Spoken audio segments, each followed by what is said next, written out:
the New York City marathons in the world. So it's no surprise that every year thousands of people come to participate in it. The race can be grueling, and some runners have even died trying to complete it. But this story isn't about those people. It's about a woman who simply vanished during the 2001 race. Her name was Vanya Sloboda, and she was a 34-year-old professional from Brooklyn. She wasn't much of a runner, but she had trained for months to be able to compete in the marathon. She planned on running the whole way with her boyfriend Javier, waiting for her at the finish line. Now, like every year, the New York City Marathon started out in Staten Island before winding its way through all 5 of the city as bur. And although there were several aid stations along the route, unlike other marathons, they didn't hand out water or anything else. That's because most of the supplies were given out by spectators. They lined the course and cheered the athletes on. And for the first 20 miles of the race, things were going great for Vanya.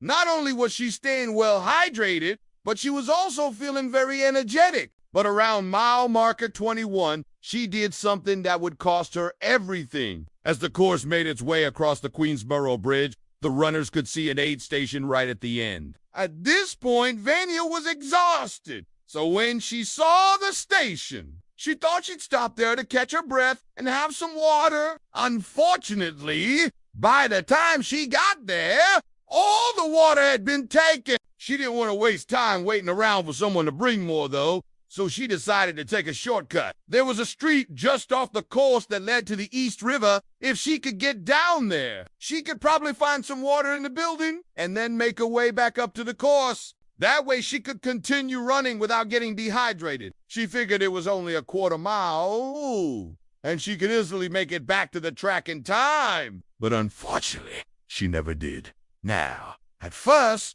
this was actually a pretty good plan. Within minutes, she found a fire hydrant, filled up a water bottle, and headed back to the course. Only problem was she didn't realize how disorienting dehydration can be. And by the time she refilled her bottle, she had no idea where she was supposed to go next. She turned left onto a street called 49th Avenue, which quickly became clear wasn't anywhere near the marathon course. She continued walking for a bit before finally spotting a man in a New York City Marathon shirt. He was volunteering and directing runners to the proper course. She asked him for directions, but he was completely confused by her question. He asked her what she was talking about, and she replied that she needed to get to the marathon course. As soon as she said this, though, it became clear that he thought she was crazy. People don't just wander around mid-race unless they're crazy. So he tried to convince her that she should just forget about the race and take a cab home instead.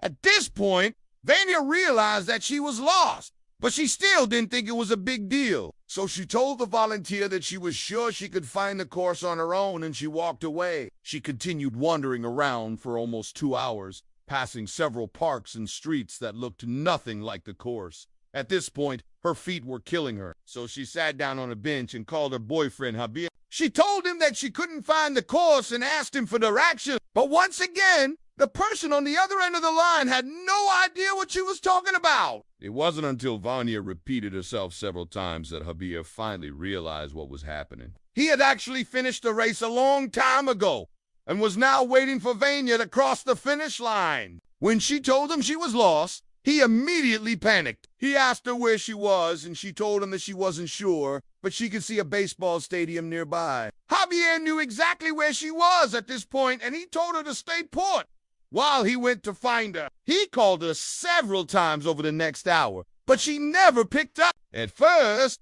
he assumed that she had fallen asleep, but when she still hadn't answered his calls by the time he got to the spot where she was supposed to be, he knew something was wrong. He ran over to a cop and explained that his girlfriend was lost and possibly dehydrated, but the officer told him that they couldn't do anything about it. There were thousands of people running the race, and they were already stretched pretty thin. He suggested that Javier call 911, but he knew that if he did, the dispatcher would most likely tell him the same thing. So he refused. Instead, he continued searching for Vanya, but it didn't take him long to realize that she was nowhere to be seen. This was when Javier finally called the cops and reported his girlfriend missing. Unfortunately, by the time they got involved, It was too late. Her backpack was later found near the bridge, but aside from that, there were no signs of Vanya anywhere. Cops searched the entire area, but after several hours, they had to call it quits. For the next few days,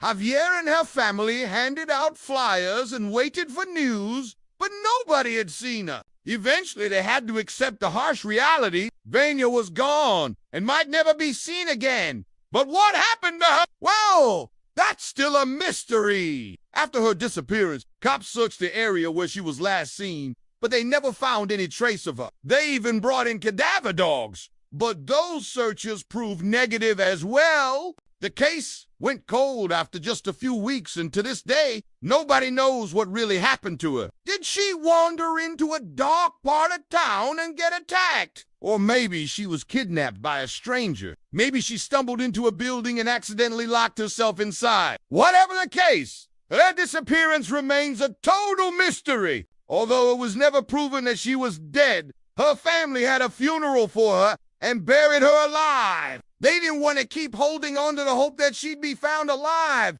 especially since it had already been years. Sadly, they might never know if she is out there somewhere or if she is resting in peace in some unknown part of the city. Now, you'll definitely want to watch what really happens to your body after you die. Or check out this video instead.